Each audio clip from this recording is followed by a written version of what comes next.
MBBS in abroad. Apollo MedSkills 6 years of MBBS program will be completed in 35 lakhs only. Padma Subrahmanyam గారి లాగా లైఫ్లో పెళ్ళి అనేది ఏమి చేసుకోకుండా అలా ఉందామని అనుకున్నాను. బట్ నాన్నకి జర్నలిస్ట్ అవడం వల్ల, సినిమా వాళ్ళతో సంబంధాలు ఉండడం వల్ల, మీ అమ్మాయి బాగుంది, కలర్ అది, హైట్ అది బాగుంది అంటే ఆ అమ్మాయిని హీరోయిన్ చేయాలి అనేసి ఎన్ని పెళ్లి సంబంధాలు వచ్చినా కూడా వద్దు, మా అమ్మాయి అయితే పెళ్లి మంచి హీరోయిన్ అవ్వాలి, లేకపోతే డాన్సర్ అవ్వాలని ఆయన అలాగా కలలుగా అన్నారు. ఆయన కోరిక ప్రకారం ఆర్టిస్ట్ అవ్వాల్సి వచ్చింది. నా కోరిక అయితే మంచి డాన్సర్ అవ్వాలని. కానీ ఏ రోజు సంసారంలో సుఖపడాలి, ఇలాగా అంటే సెటిల్ అయిపోవాలి అనే ఆలోచన అనిపించలేదు. ఏదో ఒక స్పెషల్ అని ఏదో మొత్తానికి ఏదో ఒక గోల్ పెట్టుకున్నాను, వాళ్ళలాగా అవ్వాలి వీళ్ళలాగా అవ్వాలని. ఏమీ అవ్వలేకపోయినాను, నేను నాలాగానే ఉన్నా. మీరు మీలాగా ఉంటూ అన్ని ఎక్స్ప్రెస్ చేసి ఇప్పుడు మీ చక్కగా మంచి టైంలో ఇప్పుడు మీరు అంత ప్రయాణం అంటారు కదా, ఆ ప్రయాణం కొనసాగిస్తారు. అంతర్ముఖంగా ప్రయాణం చేస్తున్నాను. బాగా చెప్పారు. ఎంతవరకు నేర్చుకున్నా జయలలిత గారు మీరు నాట్యం? ఆల్మోస్ట్ డిప్లొమా అంతా అయిపోయిందమ్మా.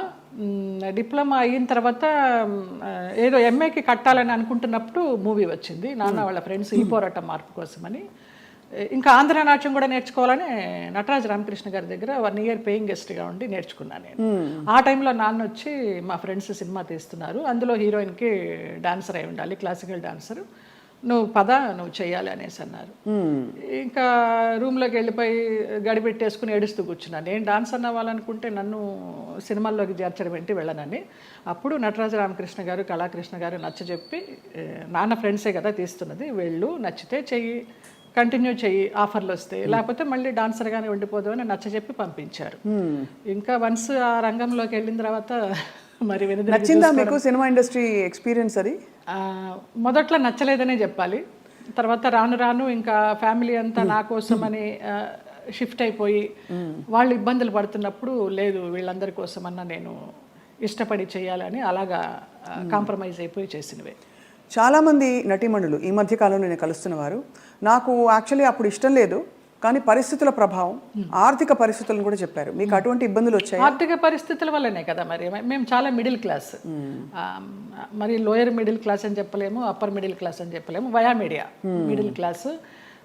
నాన్న ఒక ప్రొడ్యూసర్ని నమ్మి మీ అమ్మాయికి హీరోయిన్ ఛాన్స్ ఇస్తామంటే మెడ్రాస్ షిఫ్ట్ అయిపోయారు. షిఫ్ట్ అయిపోయిన తర్వాత ఆ ఛాన్స్ నాకు కొన్ని కారణాల వల్ల రాలేదు. అయ్యో, రానప్పుడు ఇంకేం చేయాలి, ఇంతమందితో వచ్చిన క్యారెక్టర్స్ చేసుకుంటూ పోదామని ఒక గైడెన్స్ లేకుండా, ఒక గాడ్ ఫాదర్ అనేవారు లేకుండా, ఏ క్యారెక్టర్ వస్తే ఆ క్యారెక్టర్ చేశా. ఫ్యామిలీ గెట్ ఆన్ అవ్వాలి ఫస్ట్. కానీ నిజానికి మీరు కథానాయికగానే మొదలు పెట్టారు కదా? అవును, ఈ పోరాటం మార్పు కోసం కథానాయిక. అవును, బట్ ఆ తర్వాత మీరు అనేది హీరోయిన్ క్యారెక్టర్స్ రాలేదు, ఏమీ రాలేదు. ఆ సినిమా ఏదైతే వస్తుందనుకున్నానో అది పోయింది. ఆ సినిమా టైంలో ఈ పోరాట మార్పు కోసం సినిమా టైంలో సాంగ్స్ కోసం విజయ గార్డెన్స్కి వెళ్ళినప్పుడు ఆ ప్రొడ్యూసర్స్ చూడడము, హీరోయిన్ ఛాన్స్ ఇస్తామనడము, మెయిన్ క్యారెక్టర్ వాళ్ళు ఇవ్వకపోవడం, మెడ్రాస్ షిఫ్ట్ చేసి. అదే టైంలో నానా మలయాళం మ్యాగజైన్ వాళ్ళు నన్ను చూసి, బాగుంది అమ్మాయి మలయాళానికి హీరోయిన్గా పనికి వస్తుంది అనేసి వాళ్ళు నానా మ్యాగజైన్లో ఇంటర్వ్యూ తీసుకోవడము, అలాగా మలయాళం మూవీస్కి వెళ్ళడం జరిగిందనమాట. మలయాళం మూవీస్లో మరి చేస్తూ అంత మంచి ఇండస్ట్రీ కదా మలయాళం ఇండస్ట్రీ, మరి అక్కడ మీకు ఎక్కువ నిలదొక్కుని ఇప్పుడు ఎలా అయితే సూపర్ స్టార్స్ మనకు ఉంటారు, అలాంటి అవకాశాలు రాక, లేకపోతే మీరు ఏదొచ్చినా పర్లేదు అని ఒక? అలా కూడా కాదు. మలయాళంలో ఫస్ట్ నేను చేసింది ఉప్పు మూవీ, ముస్లిం సబ్జెక్ట్, తల్లి కూతురు నేనే, జ్యువెల్ రోలు. నాకు దానికి Kerala best actress state award కూడా వచ్చింది. అవును అవును. తర్వాత ఐవిశశి గారు అప్రోచ్ అయ్యారు.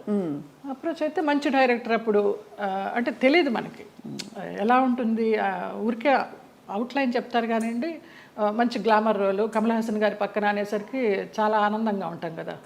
ఫస్ట్లోనే కమల్ హాసన్ గారి పక్కన ఉలగ నాయగన్, ఆయన పక్కన వచ్చింది అని. ఆ ముగ్గురు హీరోయిన్లు శోభన, గీత, నువ్వు అని చెప్పారు. ఓకే అనేసి ఒప్పేసుకున్నాను.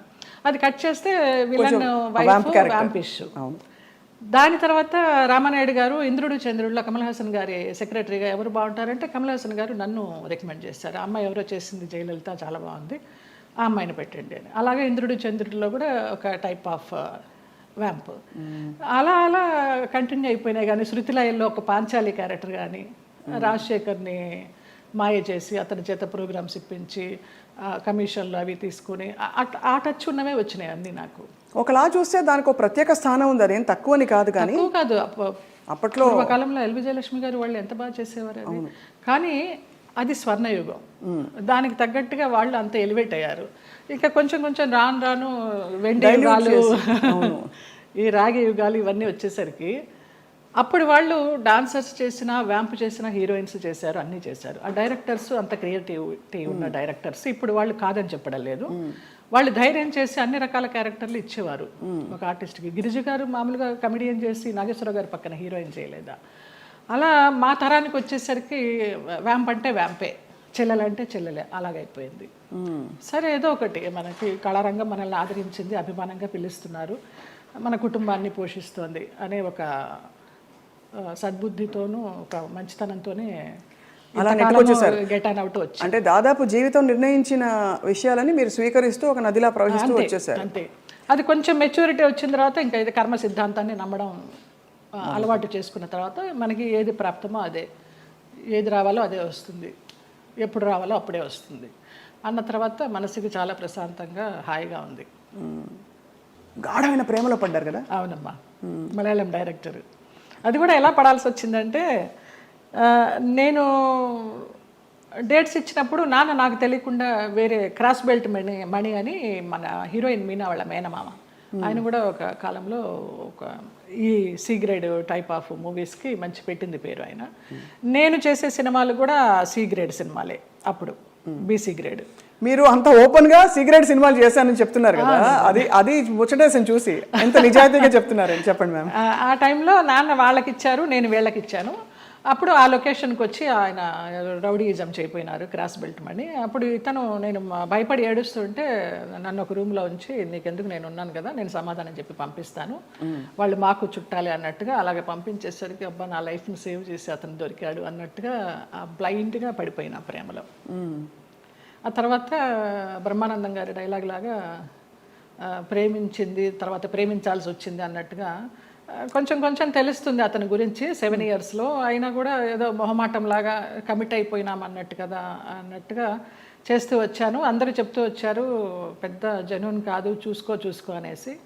ఇక లాస్ట్గా అతను కూడా బ్లడ్తో లెటర్స్ రాసేసి ఒక మన ఇప్పుడు ఆ హాట్ డ్రింక్స్ అవి తాగుతారు కదా, మన విస్కీ తాగే ఒక బాటిల్ లాంటి దానిలో, అది విస్కీనో మరి బ్రాందీనో తెలియదు, అందులో పాయిజన్ పోసుకుని తాగుతాను, ఇంటి ముందరకు వచ్చేసి చచ్చిపోతానని అంటే ఇంకా అందరికీ ఇంట్లో వాళ్ళకి ఇష్టం లేకుండానే బలవంతంగా నేనే నగలు కొనుక్కొని, నేనే పెళ్లి బట్టలు కొనుక్కొని, జయకృష్ణ గారు కొనిచ్చారు పెళ్లి బట్టలు. అలాగా కేరళ వెళ్ళిపోయి చూడటానికి రమ్మ కొచ్చిన్లో, చాలా మహిమగల అమ్మవారు, అక్కడ మ్యారేజ్ చేసుకున్నాం. అప్పుడు ఇంట్లో వాళ్ళందరూ ఇంక నామకే వస్తే వచ్చి అక్షంతలు వేసి భోంచేసేసి వెళ్ళిపోయారు. ఆయన కాపురానికి పంపించడానికి ఎవరు నాకు కూడా ఉండడం కానీ ఏమీ లేదు. నా అంతటి నేనే చేసుకుని, నా అంతటి నేనే వెళ్ళి, నా అంతటి నేనే వచ్చా బ్యాక్ టు పెవిలియన్. ఆ టైంలో జయలలిత గారు ఆయనకి మళ్ళీ, అంటే ఆయనకి మొదటి పెళ్ళే కదా ఆయనకి ఇద్దరికి, అంటే మీకు కాలేదు, వివాహం కాలేదు, బట్ ఆయనకు కూడా ఏమి. అవును. బట్ ఏ ఇబ్బందులు వచ్చాయి మీ ఇద్దరు మధ్య? డబ్బు, వాళ్ళకి అప్పులు ఎక్కువైపోయినాయి, చాలా విపరీతమైన లావిష్నెస్ వాళ్ళకి. నేను మంచి 3 shift చేస్తూ ఉన్నాను ఆ టైంలో. నా నగలన్నీ అమ్మేసుకున్నారో తాకట్టు పెట్టుకున్నారో తెలీదు. సినిమాలకు వచ్చిన డబ్బంతా కూడా వాళ్ళే తీసుకునేవాళ్ళు, అమ్మ నాన్నకి ఇవ్వద్దు అనేవారు. అమ్మ నాన్న భయపడి పవర్ ఆఫ్ అటర్నిటీ రాయించుకొని, నీకు బిడ్డలు పుట్టిన తర్వాత నేను నీ ఆస్తి నీకు ఇస్తామంటే, ఆ పవర్ ఆఫ్ అటర్నిటీ ఎక్కడికి వెళ్ళి సైన్ చేసావు, అది క్యాన్సిల్ చెయ్యి, బిడ్డను కానీ అంటే అతనికి తెలియకుండా నేను లేడీ డాక్టర్ దగ్గరికి వెళ్ళి, నాకు బిడ్డలు వద్దు, ఒక 6 months నేను కొంచెం జాగ్రత్తగా ఉండాలనుకుంటున్నానని అతనికి తెలియకుండా నేను లేడీ డాక్టర్ దగ్గరికి వెళ్ళి ఆ పిల్స్ తీసుకొని వేసుకుంటూ ఆ బిడ్డలు రాకుండా జాగ్రత్త పడ్డా. ఇక ఆ తర్వాత 3 monthsకి గొడవలు, 6 months నుంచి కొట్టుళ్ళు, యాసిడ్లు పోస్తాను అనడాలు, గదిలో బంధించడాలు, ఇవన్నీ అయిన తర్వాత ఏడుస్తూ పడుకుని ఉంటే అతను నన్ను చంపడానికి అంబాసిడర్ కారులో తీసుకెళ్తున్నాడు. మా ఆయన ఎవరైతే ఉన్నారో ఎక్స్ హస్బెండ్, నిలువెత్తు బాబా. ఫస్ట్ టైం నేను కాషాయ వస్త్రాల్లో అంబాసిడర్ కారు ఇలా ఆపి, నేను కూర్చున్న వైపు డోర్ తీసి నన్ను గబగబగా లాక్కెళ్ళారు. ఆ మన్నాడు పరుచూరు గోపాలకృష్ణ గారు, చలపతిరావు గారు వీళ్ళంతా మన విరుగంపాకం పోలీస్ స్టేషన్కి ఫోన్ చేసి, ఇలాగ మా అమ్మాయి అపాయకరమైన పరిస్థితిలో ఉంది, మీరు వెళ్ళి ఆ అమ్మాయిని బయటికి తీసుకురావాలని చెప్పి అలా ఇంటికి తీసుకొచ్చారు నన్ను. ఆ బాబా సంఘటన అలా జరగడం, ఇక్కడ పరుచూరు గోపాలకృష్ణ గారు, చలపతిరావు గారు ఇలా సహకరించడం అంత యాదృచ్ఛికం. అంటే ఎవరో ఒకళ్ళు భగవంతుడు పంపిస్తాడు అంతే, ఆయన రాడుగా నేరుగా. అంటే మనసు పెట్టి మీరు ఇష్టపడి అన్నీ వదులుకుని ఎవరు లేకుండా మీరు వెళ్ళి చేసుకున్న పెద్ద స్టేట్మెంట్స్ ఇచ్చేసి కళ్యాణం వచ్చిన ఆగదనేసి అందరూ అనేవారు దొంగోళ్ళు బట్టి ముఖంలా ఉన్నాడు, ఎలా నచ్చాడు నీకు, ఎలా నమ్మావే అనేసి. అంటే మీకు ఆ టైంలో మీరు గాయపడిన మీకు అదే ఆయనే రక్షణ ఇచ్చాడు. ఎందుకంటే అంత ముందందరూ వచ్చిన వాళ్ళందరూ మీతో మిస్బిహేవ్ చేసిన వాళ్ళు మీకు ఇబ్బంది పెట్టి మిమ్మల్ని ఏదో ఒకటి రాబట్టారు. సో ఇతను ఏదో ఇస్తారనుకుని మీరు తప్పలేదండి. అంటే నమ్మకపోతే జీవితం ఎందుకండి? ఇంపార్టెంట్ విషయం మీరు నమ్మి దెబ్బ తగిలినా కూడా ఆ గాయం ఎక్కువ ఇది కాకుండా భగవంతుడు వచ్చి మిమ్మల్ని కాపాడు. నిజంగా తర్వాత అతను రమ్యకృష్ణతో నీలాంబరి సినిమా చేశాడు కన్నడలో. ఇంకేదో మూవీ చేస్తున్నప్పుడు యాక్సిడెంట్ అయ్యి పడిపోతే ఈ నడుము దగ్గర నుంచి చచ్చుబడిపోతే నాకు మళ్ళీ అతను లైన్లోకి వస్తే నేను నెలకి మెడిసిన్స్కి 5,000 రూపాయలు పంపించేదాన్ని అతనికి. జాలి అవసరమా ఏమో తెలీదు, ఇంకా రుణానుబంధం ఉందనుకుంటా అనేసి. చాలా సంవత్సరాలకి అది. ఒక పాప పుట్టింది అతనికి వేరే పెళ్లి చేసుకుని. ఆ పాపకి ఇప్పుడు లేదు, నేను చాలా ఒక 4-5 ఇయర్స్ అయిపోయింది టచ్ లేకుండా. 13 సంవత్సరాలు ఎప్పుడో దాని పుట్టినరోజు అని అది ఇది అంటే ఇక్కడి నుంచి ఏమైనా పంపించేదాన్ని. ఆ పిల్ల అడిగేదంటే ఎవరు పంపించారు నాన్న అని. బాబా పంపించారమ్మా అనేవాడంట. తిరిగి వచ్చిన తర్వాత మరి పుట్టింటి వాళ్ళు ఏమన్నారు? ముందే చెప్పాం కదా, సంతోషపడ్డారు, వచ్చేసారని. మా అమ్మాయి మాకు వచ్చేసింది, మా సంపాదన మాకుంది అనేసి. కానీ ఒకటండి, మీరు ఏ మాట కామాట ఓపెన్గా మాట్లాడుకుంటున్నాం కాబట్టి పుట్టింటి వాళ్ళు కావచ్చు అత్తింటి వాళ్ళు కావచ్చు మిమ్మల్ని ఒక ATM మెషిన్లో చూసారని అనిపిస్తుంది. అంతే.